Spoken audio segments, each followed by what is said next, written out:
అక్క నమస్తే అక్క. అక్క నమస్తే అక్క. అంటే 2011లో పార్టీ పెట్టినప్పటి నుంచి జగన్మోహన్ రెడ్డి గారు మా కోసం తిరుగుతానే ఉన్నాడు.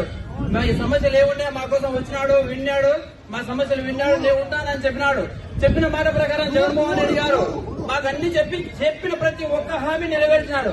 పేద ప్రజల కోసం ఆయన 3000 కిలోమీటర్ పాదయాత్ర చేసి వాళ్ళ కష్టాలు విని మీ అందరికీ నేను న్యాయం చేస్తానని చెప్పినాడు. చెప్పిన విధంగా న్యాయం చేసినాడు. ఇక్కడ వచ్చిన ప్రతి ఒక్కరికి వారి కుటుంబాల్లో ప్రతి ఒక్కరికి సంక్షేమం అందింది. దానికి కారణం ఎవరంటే జగన్మోహన్ రెడ్డి గారే.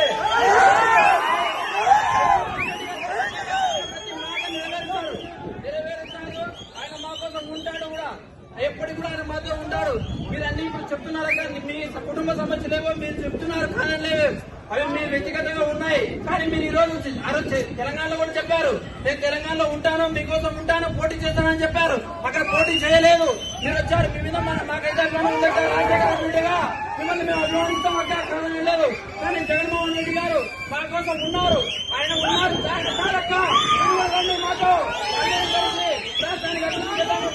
తప్పకుండా మీరందరూ మాతో కలుసుకున్నాక